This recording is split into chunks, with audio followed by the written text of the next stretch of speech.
Hey everyone, this is one of those stories that doesn't whisper its power, it announces it. This is the kind of story that begins with shame and ends with sovereignty.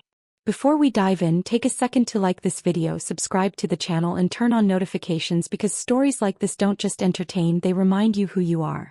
Welcome to Black Queen Dominion, where broken crowns are reforged in fire.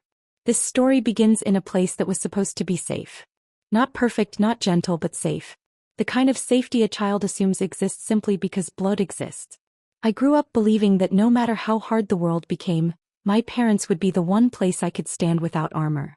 That belief lasted until the day they decided to make me an example instead of a daughter. Public spaces have a strange energy. They magnify everything. Love becomes spectacle and cruelty becomes theater. On that day, the air itself felt crowded, heavy with eyes and judgment. I had been invited, not with warmth, but with obligation. The event wasn't about me, but I was expected to be present, smiling, silent, and small. I arrived already carrying years of quiet disappointment, years of being compared, corrected, minimized, and reshaped to fit an image that was never meant for me. I stood there as myself, not perfect, not finished, but trying. That was apparently the problem. The humiliation didn't come suddenly. It unfolded slowly, deliberately, like something rehearsed. It came wrapped in respectability and disguised as honesty. My parents had mastered that art. They knew how to wound without raising their voices, how to strip dignity without touching skin. They didn't need to shout. They needed witnesses. They spoke about my failures as if they were achievements. They revisited old mistakes that had already been paid for with years of growth. They reduced my efforts to excuses, my dreams to delusions, my independence to rebellion. They framed my survival as embarrassment. And they did it all with smiles that suggested concern, as if they were sacrificing themselves by tolerating me. The room shifted. I felt it before I understood it. The way people leaned in slightly, the way attention sharpened. I became a lesson, a warning, a story people would retell on the drive home. I felt my body go still, not frozen but bracing. Somewhere deep inside, something ancient and quiet began to wake up. What hurt most wasn't the content of their cruelty. I had heard variations of it my whole life. What hurt was the intention. This wasn't discipline. This wasn't guidance. This was performance. They wanted to remind everyone, including me, that I belonged beneath them. That I existed as proof of their disappointment rather than as evidence of my resilience. I didn't cry. That surprised even me. Instead, I felt something colder settle in. A clarity. A realization that landed without drama but with permanence. I saw finally that love was not what they were offering. Control was. And control demands humiliation as its currency. In that moment, I understood something most people learn too late. You don't owe loyalty to people who use your vulnerability as entertainment. You don't owe silence to people who profit from your pain. And you don't owe your future to a past that refuses to respect you. I left that place without announcing it. No scene. No tears. Just a slow, deliberate exit that felt heavier than any confrontation could have. Each step away felt like shedding a layer of expectation that had never fit. I didn't look back because I already knew what I would see. Satisfaction. Justification. No regret. The drive home was quiet, but my mind wasn't. Memories surfaced not as comfort but as evidence. Every time I had been told to be grateful for less. Every time my success was downplayed, my struggle dismissed, my boundaries mocked. I saw the pattern clearly now. And once you see a pattern, you can't unsee it. That night, I sat alone with the weight of a decision forming. It wasn't dramatic. It wasn't impulsive.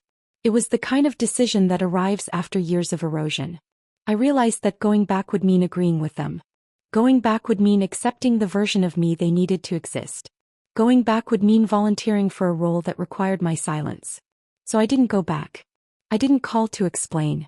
I didn't write a message to clarify. I didn't ask for understanding. I understood enough. I chose absence over abuse. Distance over disrespect. And in that choice, something unexpected happened. I felt grief, yes, but I also felt relief. The kind of relief that comes when you stop trying to earn what should have been given freely. Days turned into weeks. Weeks into months. And the silence grew loud. Not from my side but from theirs. They expected return. Apology. Submission. They expected time to soften me into compliance. They didn't understand that time had done the opposite. Time had sharpened me. I began rebuilding without them. Quietly at first. Then with intention. I invested in myself the way I had always hoped they would. I learned to validate my own progress. I learned to celebrate my own milestones. I learned that family is not defined by proximity but by respect. But while I was growing, they were watching. And that is where the story truly begins. Walking away did not feel like victory at first. It felt like standing on the edge of something unfamiliar, without a map and without applause. But what I didn't realize then was that silence has its own power. When you remove yourself from a system built on control, the system panics. And panic always reveals truth. The first thing that changed was the narrative. Without me present to absorb their frustration, my parents needed a new explanation for my absence. At first they framed it as rebellion. Then immaturity. Then confusion. Each version was crafted to preserve their image while erasing my agency. What they couldn't admit was that I had chosen myself. I stayed quiet. Not because I was afraid but because I was listening. Silence gave me perspective. It allowed me to see how often my voice had been used against me, twisted into evidence of disrespect or weakness. Without speaking, I reclaimed control over my story. I stopped reacting. I stopped defending. I stopped explaining. And in that stillness I began to rise. I focused on building a life that did not require permission. I worked harder than ever, not to prove anything to them but to prove something to myself. Every achievement became a brick in a foundation that no one could pull from beneath me. I invested in skills, discipline, and self-respect. I learned the difference between loneliness and peace. The world responded differently when I stopped shrinking. Opportunities appeared where doubt used to live. People listened when I spoke because my words were no longer rehearsed for approval. I became visible in ways that had nothing to do with my parents' validation. Meanwhile, the silence unsettled them. They reached out indirectly at first. Through relatives. Through rumors. Through concern disguised as criticism. They wanted a reaction. They wanted proof that I was still tethered to their opinion. They didn't get it. What they didn't understand was that humiliation had burned the bridge behind me. You can't publicly dismantle someone and expect private loyalty. You can't weaponize shame and then ask for access. Respect is the entry fee to my life now, and they had never paid it. As time passed, the contrast grew undeniable. I was evolving. They were stagnant. The version of me they had tried to freeze in public no longer existed. And that terrified them. Because if I could succeed without them, then their authority had always been an illusion. I didn't announce my growth. I didn't broadcast my wins. But success has a way of traveling faster than gossip. They heard about promotions, about stability, about confidence. They heard that I was no longer struggling in the ways they had predicted. And with every update their narrative cracked. The realization came slowly, but it came hard. They had lost control. Not just over me but over the story they told themselves about who I was. They could no longer point to me as evidence of their superiority. I was no longer available to carry their disappointment. That is when the invitations started. Not apologies. Not accountability. Invitations. Attempts to reset without repair. Offers to reconnect without acknowledgement. They wanted access without responsibility. I recognized the pattern immediately. I didn't respond. Because growth teaches you that not every door deserves reopening. Some doors exist only to remind you why you left. And I had not come this far to step back into a space where my dignity was optional. I began to understand something deeper then. Walking away was not abandonment. It was boundary. It was the most honest response to years of disrespect. And the more I honored that boundary, the stronger I became. But power always attracts attention. And my absence had become louder than my presence ever was. They were no longer just watching. They were preparing to confront what they had lost. By the time they realized I was not coming back, the tone changed. Absence had moved from inconvenience to insult. Silence had become defiance. And my independence, once dismissed as a phase, was now being recognized as permanence. That shift disturbed something deep within them because control only feels natural to those who have never questioned their right to it. They began to feel exposed. Without me present, their version of events lacked a living prop. They could no longer point to my obedience as proof of their righteousness, nor to my struggle as evidence of their wisdom. The story they had carefully curated for years began to unravel, thread by thread. People started noticing the gap. They started asking questions. And for the first time, my parents were forced to explain my absence without the shield of my silence. That was when distance became a threat. I felt it in subtle ways at first. Information traveling back to me through unexpected channels. Questions framed as concern but edged with curiosity. Mentions of my name spoken with confusion rather than certainty. The world they had controlled so tightly was beginning to look at them differently, and they did not like it. They tried rewriting history. Suddenly, my independence was their idea. My success was the result of their sacrifice. My silence was interpreted as stubbornness rather than self-preservation. They reshaped the narrative to make my growth a footnote in their story instead of its own chapter. It was familiar behavior, but this time it didn't reach me the same way. I was no longer inside the frame they were trying to control. From where I stood, the manipulation was obvious. I had grown comfortable being unseen by them. In that invisibility I found clarity. I stopped monitoring their reactions. I stopped wondering what they thought. I stopped measuring my worth against their approval. And in doing so I crossed a threshold they could not follow. But power does not disappear quietly. It resists. It adapts. And when it realizes it has lost its grip, it often lashes out. The pressure escalated. What began as indirect outreach turned into calculated appearances in spaces they knew I occupied. Shared events. Mutual connections. Coincidences that were anything but accidental. They wanted to remind me of their presence, to reassert familiarity, to test whether the old dynamics still worked. They didn't. I had changed too much. Where guilt once lived, there was now discernment. Where fear once whispered, there was now resolve. I saw their tactics clearly for what they were. Attempts to pull me back into orbit, to re-establish a hierarchy that no longer existed. They were not reaching out to connect. They were reaching out to reclaim. And that was when I understood something crucial. Walking away had not only freed me, it had challenged them. My absence was proof that their authority was conditional, not absolute. That truth threatened the foundation of how they saw themselves, not just as parents, but as people who believed they were always right. I continued forward anyway. I built a life that reflected my values instead of their expectations. I surrounded myself with people who respected my boundaries without questioning them. I learned that peace does not need to be loud to be powerful. And slowly I stopped checking over my shoulder. But they were still watching. They watched as my confidence became visible. As my name carried weight in rooms they had never entered. As my stability contradicted every prediction they had made about my failure. And with every milestone I reached, the distance between us became more permanent. That permanence scared them. Because permanent distance forces accountability. It removes the safety net of eventual forgiveness without change. It demands reflection. And reflection is uncomfortable for people who have spent their lives deflecting blame. They tried one last strategy. Public reconciliation. Not genuine repair but performative regret. The kind designed for witnesses, not healing. They wanted to appear gracious, forgiving, magnanimous. They wanted to be seen extending an olive branch without acknowledging the fire they had started. And they expected me to play my role. I did not. I stayed silent. I stayed away. And in that refusal I took back something they had stolen years ago. My narrative. I realized then that my power did not come from confrontation. It came from consistency. From choosing myself every day without explanation. From letting my life speak louder than their version of events ever could.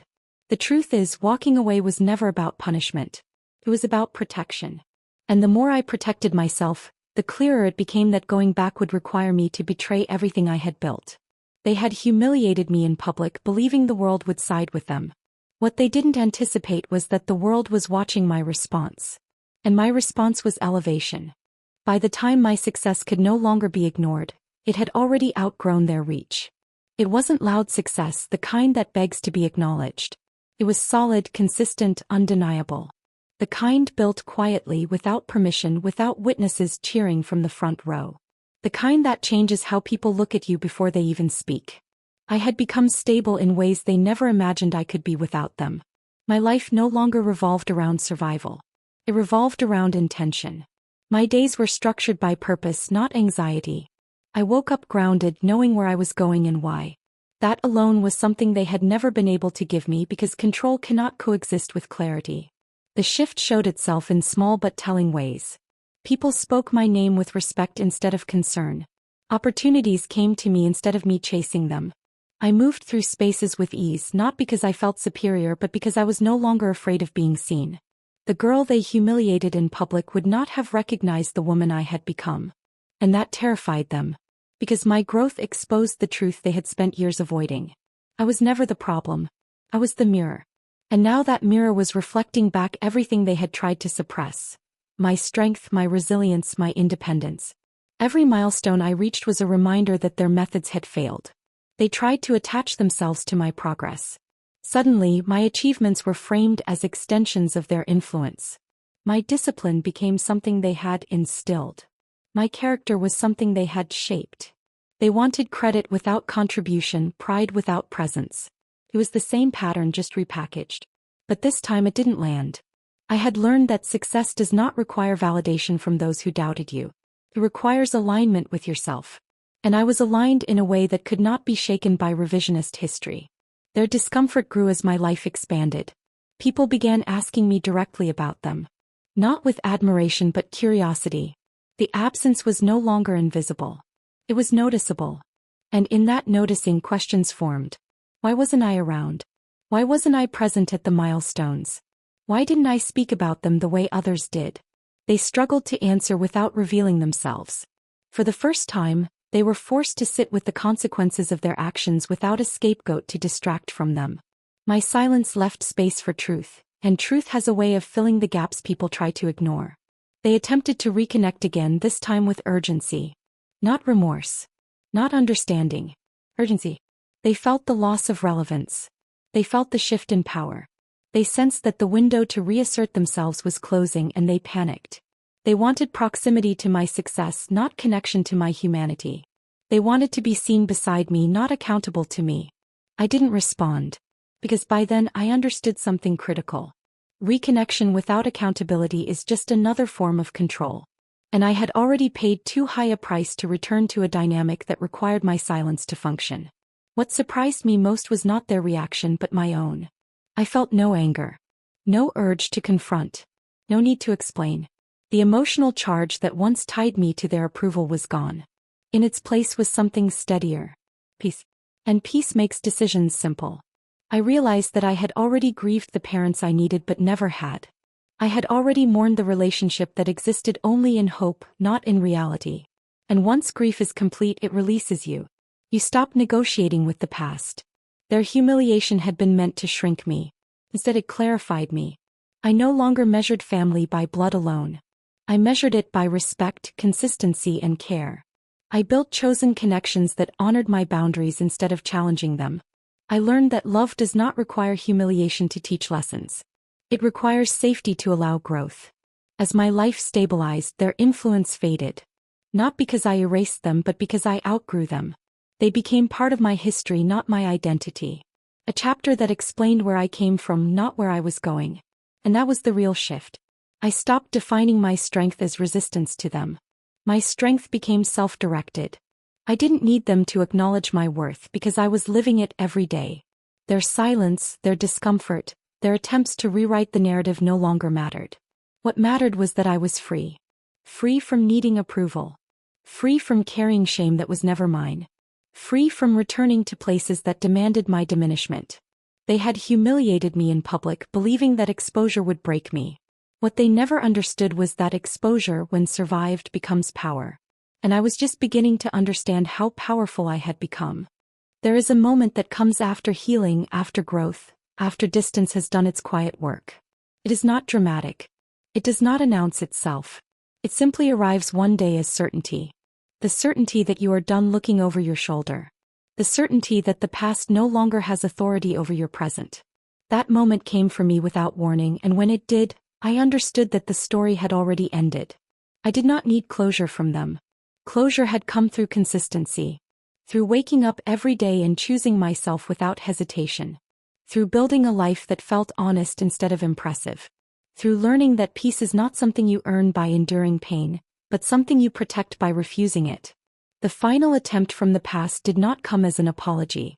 It came as nostalgia. Memories offered without accountability. references to how things used to be, as if the damage lived in the future and not the past. It was an invitation to forget instead of heal, to minimize instead of confront. It was subtle, and that subtlety revealed everything. I declined without responding. Not out of spite but out of clarity. Because clarity teaches you that returning to a place that broke you does not make you strong. It makes you compliant. And I had spent too many years learning how to survive disrespect to confuse endurance with love. I reflected often on that day of public humiliation. Not with bitterness but with understanding. That moment had been the catalyst. The fracture that exposed the truth. Without it, I might have continued shrinking to maintain peace that was never real. Without it, I might have kept apologizing for existing outside their expectations. Humiliation had been their final attempt at control. What they never anticipated was that it would be the moment I woke up. I had been conditioned to believe that leaving meant failure. That distance meant disloyalty. That silence meant weakness. But experience taught me otherwise. Leaving meant choosing life. Distance meant boundaries. Silence meant strength. I did not go back because there was nothing there for me anymore. The person they tried to shame no longer existed. The version of me who needed their approval had grown into someone who approved of herself. And once that happens, the past loses its leverage. I learned that forgiveness does not always mean reunion. Sometimes it means release. Sometimes it means acknowledging what happened without reopening the door.